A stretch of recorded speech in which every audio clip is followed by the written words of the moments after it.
Today I'm going to make a cabochon or a cab, and I thought I'd show you in detail how I do that.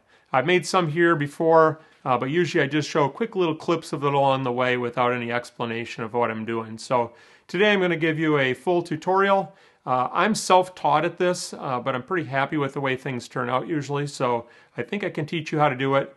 If you have more experience than I do, please say something if I'm doing something wrong or if there's a better way for me to do it. Make a comment. And if you're brand new to this and you have questions, well, you can ask your questions too. I'll do my best to help you out with those. So enough talk, let's get started. Well, the first thing we have to do is mark up our slab. So I already have a slab of rock here. I'm not going to show you how to do that part. And I've got a variety of templates. The one I really like, I think you can guess which one. It's the one that's all marked up right there, that teardrop shape. And I like that smaller teardrop shape up above it. Those are the ones I use a lot. So I'm going to plan to make a big one today. And I'm looking at this and thinking, actually first I looked at this side and I really like that. I was going to do something along these lines, except I would like it like that and it goes off the edge here. And I could move it up and do something like this. I don't really like how it's cut off on the bottom though. So I turned it over and I'm looking at this side, which is really cool. And I think I can fit one in right there.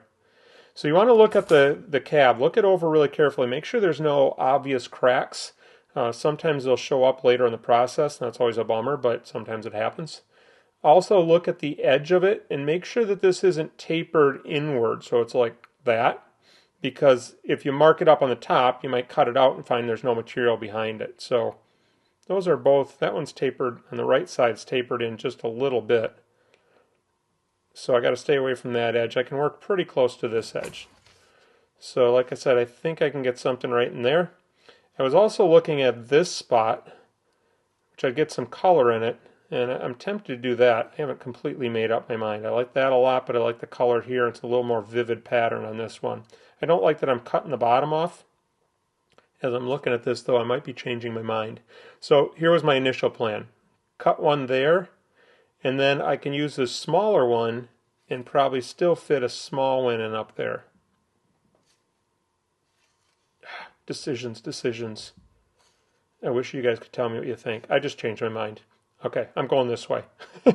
So I like the color and I like the more vivid pattern. So I'm going to make it right there. So you've got a couple choices. What I usually use is just a Sharpie, and this is the ultra fine point. Okay, so it looks like that. Okay, real fine. Or you can use an aluminum scribe. So this just a piece of aluminum that's sharpened at one end, and when you rub it on the rock's harder than the aluminum and it leaves a little scratch of aluminum behind. I'll just show you up here in the corner. So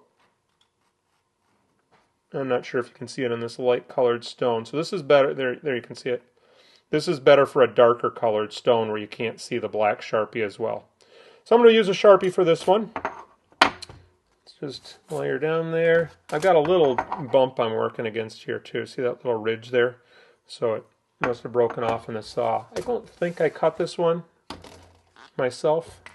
I don't remember where I got it. I might have cut it myself. But so trying to get some of that color in there. Try to get the other part centered nicely. So trying to push that down by that bump there.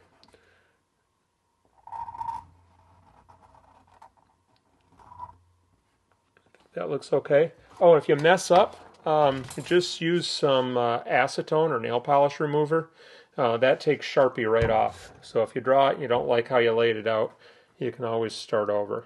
It's called permanent marker, but it's not as permanent as you might think. All right, that's what we're doing. Okay, we're over the trim saw now, and you can see that I've marked out a couple other cabs on this after I turned off the camera. So this is the one we're working with today. This one fits in there really nicely and centers that on there. So I don't want to end up, when I'm cutting this, end up cutting into this area and mess up another cab that I could make later on. So by marking out right now, I know enough to avoid that area. This one just barely fit on there. There's a little pinhole right here, and it kind of went off the edge here, but it is wider underneath there, so I think I can still get that in there. What I'm going to do is try to cut as close to this as I can. So I might be able to scooch that over. Probably not, though. The saw blade's going to take up most of that width right there. So let's get the saw started. Oh, safety equipment. I'm going to be wearing hearing protection. I've got a respirator because you really don't want to breathe in any of this rock dust. So I'll be wearing that when I'm on this machine and then on the cab machine also. And I've got eye protection on too. So let's get the saw started and cut this up.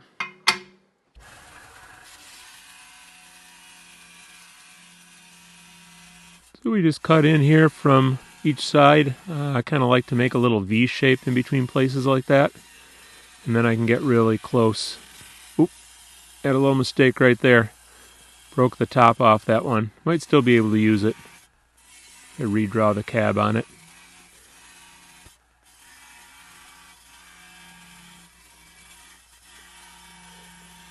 Pretty close cutting right there.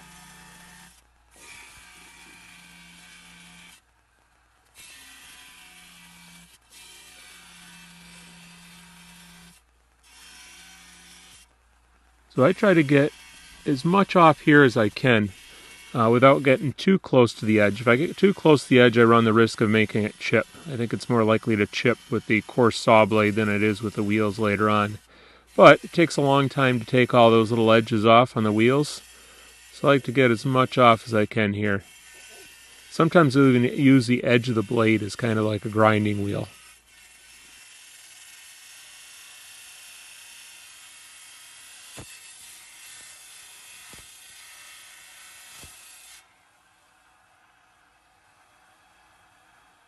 This is called a preform at this point, and the next thing to do is to grind down to the line, and I'm going to use my cab machine for this. It has 6 wheels. The first one's 80 grit, this one's 220, this is 280, and it's the first soft wheel. These are real hard, and this has a foam backing, so it's got some give to it, and the rest of them are like that after that. This is 600, 1200, 3000, and then at the very end there's a cerium oxide disc for final polish. That little knob you see me turning, that's a valve to let water onto the wheels. There's a pump and a bucket down on the floor that pumps water onto the wheels, and then you see a hose there going off to the left that drains the water into a different bucket. So all I'm doing here is just trying to smooth out the sides, get closer to that line than I was with the saw. On these hard wheels, you use light pressure. You don't push on them at all. That's bad for the wheels. So just very light pressure. The diamonds are pretty sharp and do their work.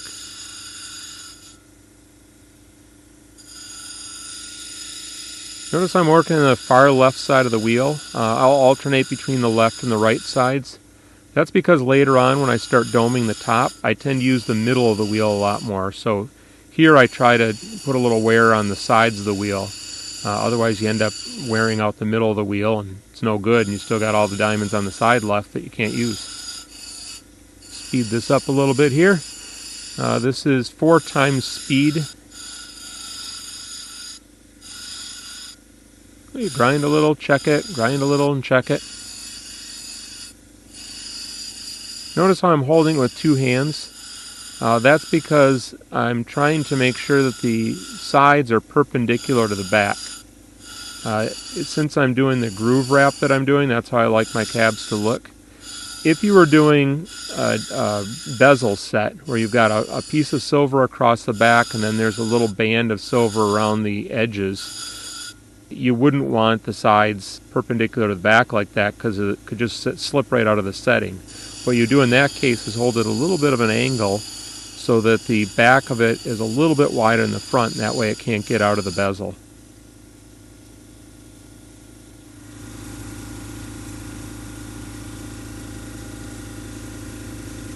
So now I'm on the 220 wheel, and the goal here is just to get a little closer to the line than I was before, and I want to get pretty close here. I've got 2 more wheels to go. This is the 220 wheel, but the next one's only 280. It's soft, where this one's hard. So it smooths out some little flat spots you might get. You can also avoid the flat spots by just keeping the thing moving all the time. So just trying to get closer and closer to the line. This goes a little bit slower, so it's less likely that you'll make a mistake.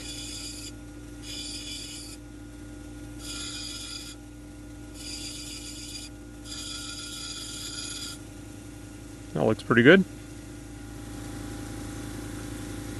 So on this wheel you want to put a little pressure on it, and by pushing into that soft backing, the wheel kind of forms around the shape of the cab, around the curvature of it. So it takes out any flat spots you might have. You do still want to keep it moving though. And I'm just basically taking out scratches from the last two wheels. Like I said, smoothing it out a little bit. I'm getting just a little bit close to that line. At this point, I'm kind of right up to the line. This is the 600 grit wheel, and the goal here is just to remove scratches from the last wheel. This is pretty fine grit, so you'll get close to the line, but not very fast at all. So that's why in the previous one you can get pretty close. So here I'm just trying to keep things moving, smooth out those edges. And it should look pretty good when we get done here. This next part you may want to skip depending on what you're going to do with your cabochon when you get done with it. This is a glass grinding machine. It's made for you doing stained glass work. What I have on here is a groove bit, and so it's like a router table. That's going to cut a groove in the edge of my cab. And I'm going to use that groove to wrap it later on. I'm going to use silver wire and wrap it around here and up to the top, make a little hook to hang it on. That hook's called a bail. This is copper wire, and I'm going to use this to test the depth of the cut as I go. So I'll be working on here and then testing, and working on here and testing. Some people have suggested that I make a line on here or some sort of a stop so I know when I'm in the right depth. The problem with that is this gets smaller as you use it, and it might work for a little while, but you'd have to keep adjusting your line as this wears down. So let's get this turned on and see what we can do.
Next thing we need to do is draw a girdle line right above the groove here.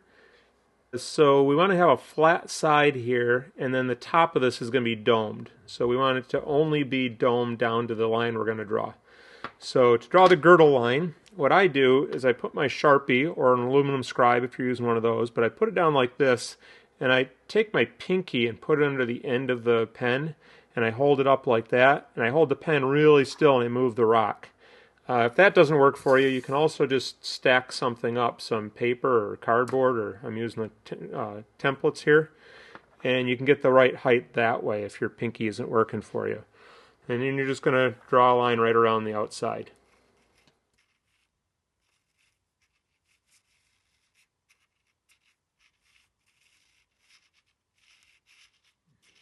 Some people prefer to hand hold their cabs from here on out. I really like using a dop stick. So this is just a regular wooden dowel I bought from the hardware store and cut it to the length I liked. And this is hot wax. This is hot around the edge here, so I've got my stone heating up here. This is the back of the stone.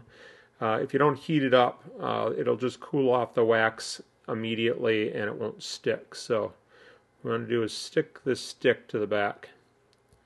Just put it on there like that. And sometimes I shape it up a little bit.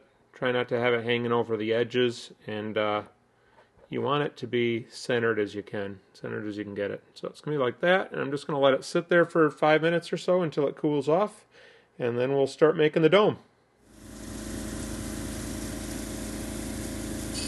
Alright, so here I'm going to start with the cab at about a 45-degree angle to the wheel.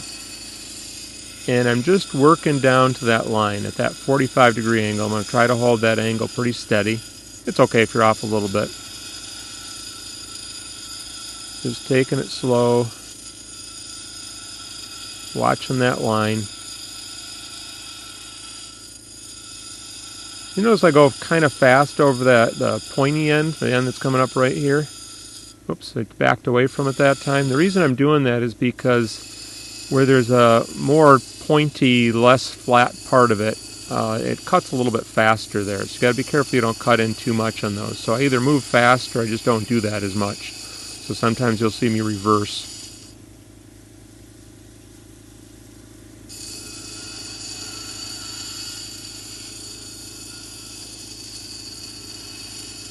Getting pretty close.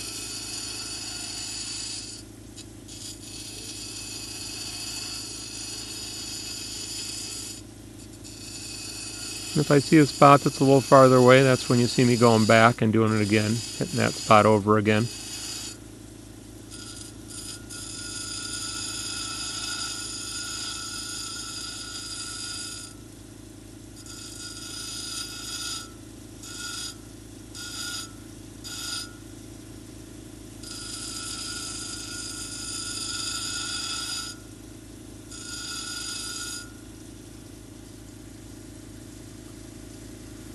That looks pretty good. So now I'm going to go back and I've got it at a, I don't know, maybe a 30-degree angle. A little flatter to the wheel than before. So I'm just trying to dome the top and I'm just taking the next kind of step toward the middle. Trying to use the whole wheel or just the edges of the wheel.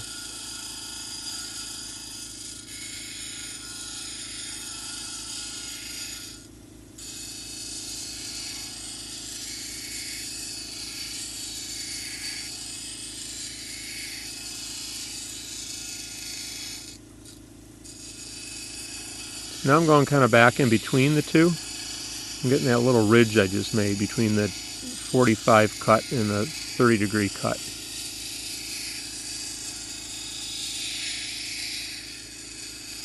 Now I'm going to try to go even a little bit flatter.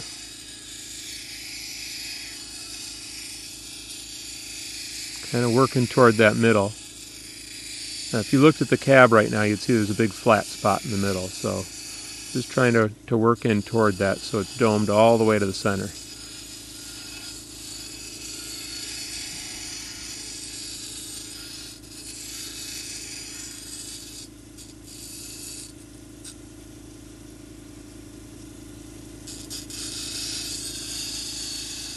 So that's not flat. Well, there you can see it's just, you know, getting closer to maybe a 10-degree angle. And you can see I'm wobbling back and forth a little bit. That doesn't really seem to matter. In the end, it all kind of evens out. When we get to the soft wheel, it'll take care of a lot of that too.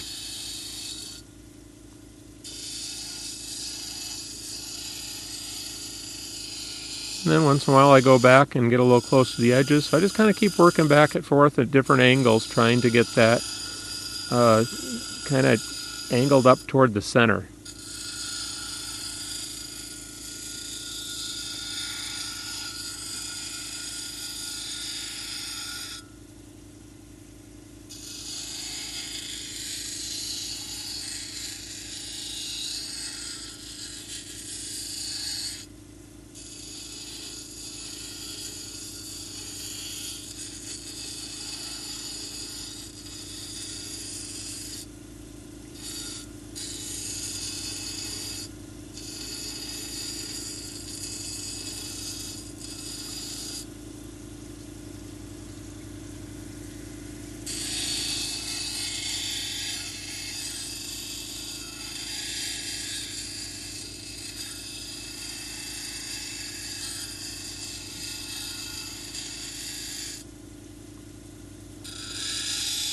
So now I'm going to do a different move. I'm going to sort of rock it back and forth from the center to the edges. You got to keep things moving so you don't get flat spots, but you also have to stop short of the line. So I'm going to get close to the line, but not quite to it here. So I can clean that up a little bit on the next wheel. So just getting close to the line.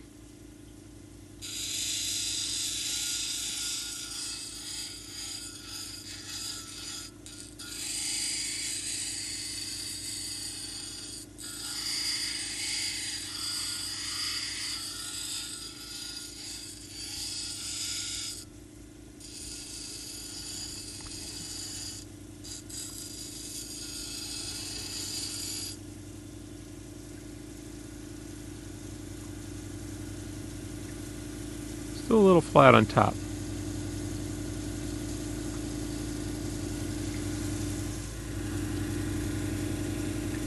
So this is just going to be refining what we just did. Get a little close to that line. Keep working on that dome, trying to get it to shape.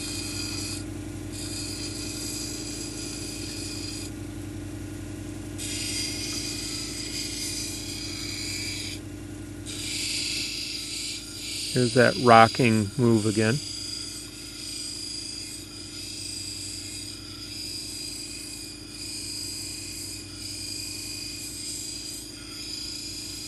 Always keep it moving. You want to keep that thing moving all the time, because if you stop with a stone against the wheel, you're going to get a flat spot pretty quickly there. So just try to keep it moving all the time.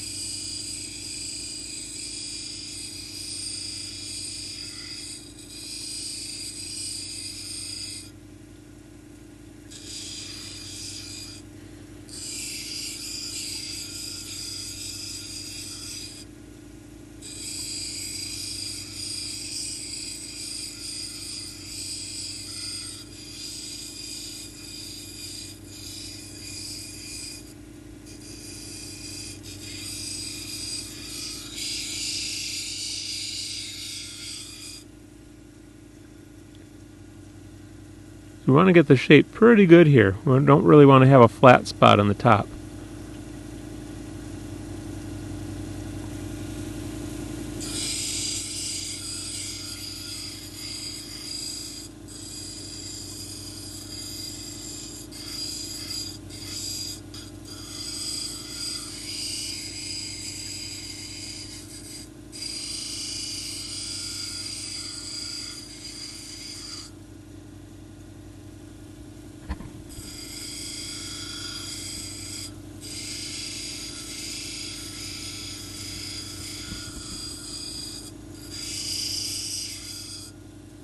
That looks pretty good.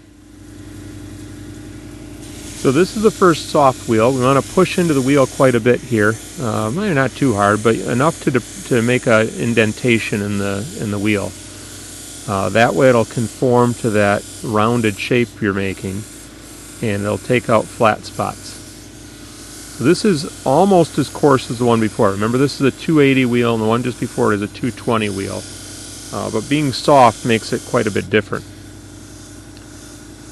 So getting as close to that line as I can now. This is, at this wheel you want to get kind of right up to the line. And I have a tendency to get so concerned about getting up to the girdle line that I focus on that too much, and I end up leaving scratches right in the top middle. You would think the middle of the top would be the easiest part, but I often leave scratches there. This is probably the wheel I spend the most amount of time on. Because I'm just so worried about those scratches. It's really a bummer if you find that you've got scratches 2 wheels down and then you got to come back to this wheel. So I spent a lot of time here and just try to get every scratch out. I'm going to do a combination of kind of mostly rocking it back and forth here, but sometimes just going around the perimeter and getting closer to that line.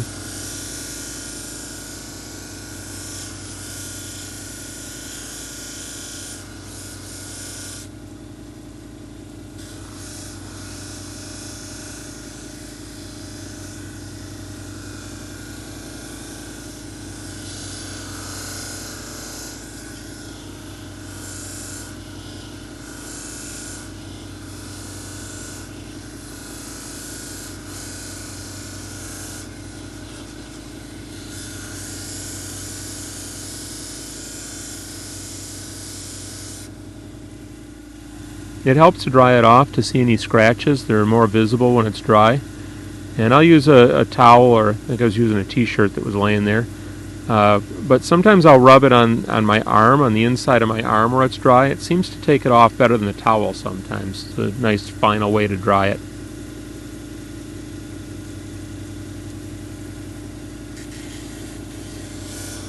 I must have seen some scratches because I'm back at it. Oops.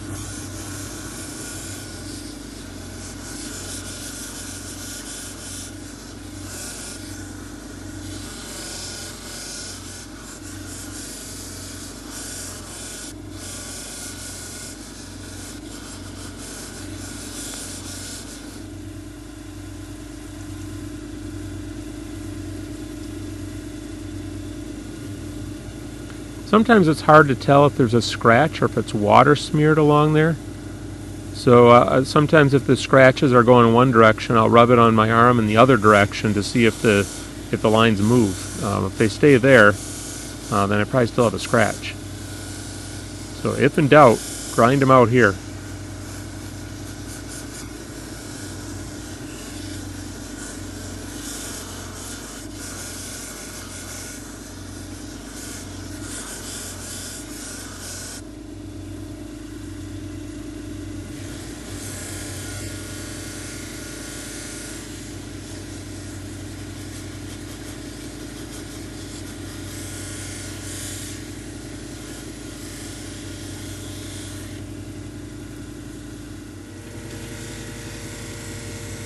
On the 600 wheel, the goal is just to get out scratches from the previous wheel. There's no real shaping that goes on here. There's not a lot of rock removed. It's just making sure you get out all those scratches.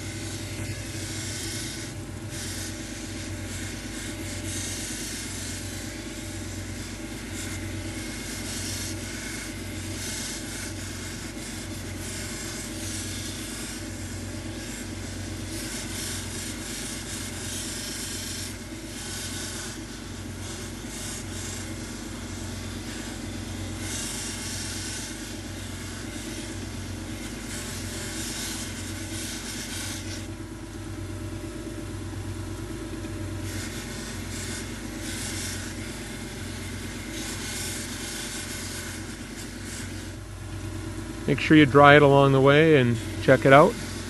Drying it off, like I said before, really helps you see the scratches.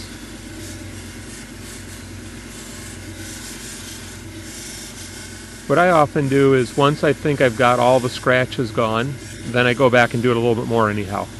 Just figure maybe I missed one, and a little overkill. It's always a good thing so you don't have to come back to a wheel.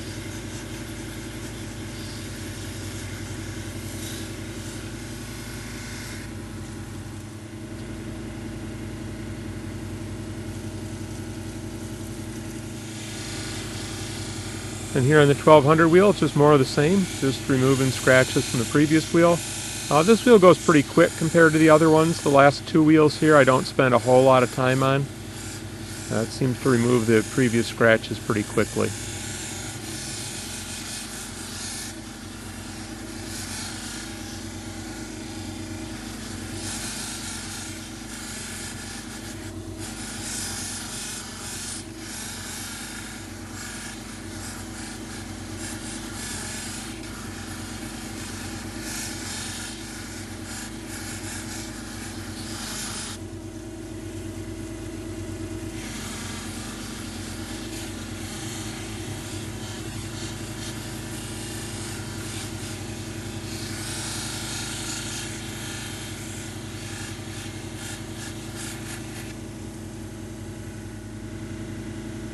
On this last wheel, this is the one I probably spend the least amount of time on. You're just shining it up at this point. Should be getting very, very shiny.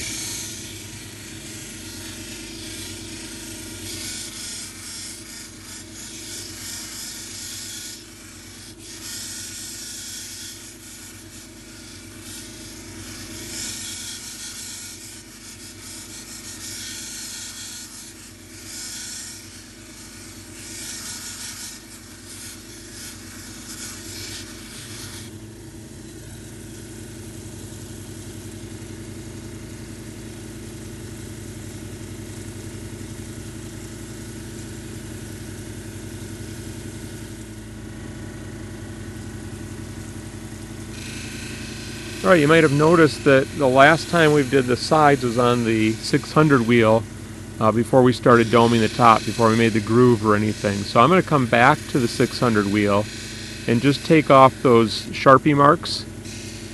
It's pretty much already been over this, but I like to hit it just one more time. And I haven't mentioned it, but in between every wheel I always go and rinse off the rock. So you don't want to transfer any kind of diamonds from one wheel to the next. So I run and rinse it off and come back and start on the next wheel.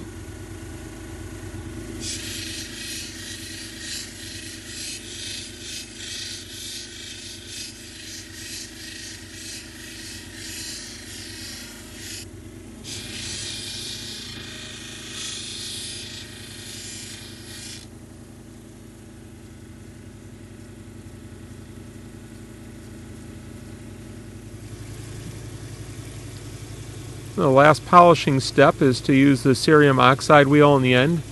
I found that depending on the material, this doesn't make much difference at all, or it can make a huge difference. So Petoskey stones I don't usually do on this wheel because I just haven't noticed much of a difference. But harder stones can make a really huge difference. So I don't spend a lot of time here. Just go over it kind of quickly. Sure doesn't hurt to do it.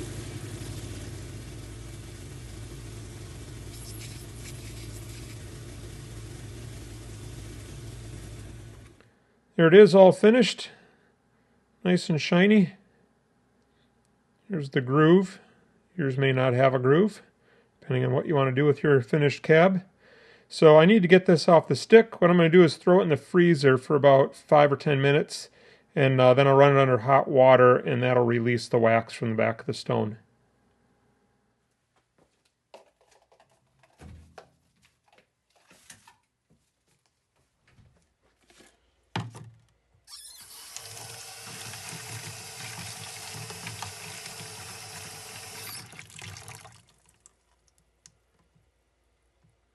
One last thing I need to do is put a little bevel on that back edge, just like a little 45-degree bevel all the way around. Not very much, just so it's not sharp.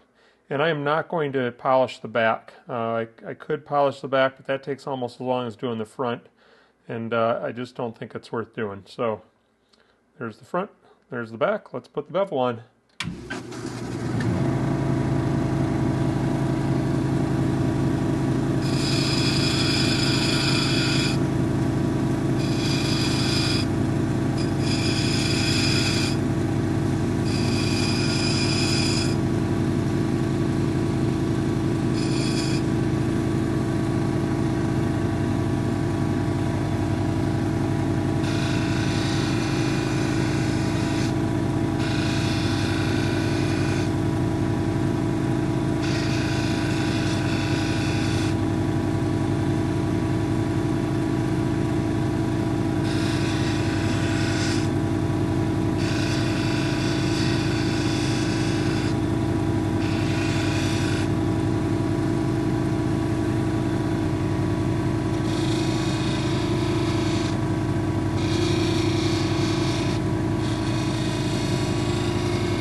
Well, there it is, all done. I am super happy with how that turned out. So I have one more thing to do, and that's do the wire wrapping. So I'm going to go wrap this in silver wire. I'll come back and show you that. That's not going to be part of this video because that's not part of making a cab. But I will have a link in the description to a really nice tutorial on how to do that. So hold on, I'll be right back. There it is, all finished up. You can see the wire in the groove there. And I thought I'd show you this. This is a heart that I made. I made a video on how to make these a long time ago, one of my earlier videos. But I think it's still pretty good. So I'm going to put a link to this here, and you can go check out how to make those.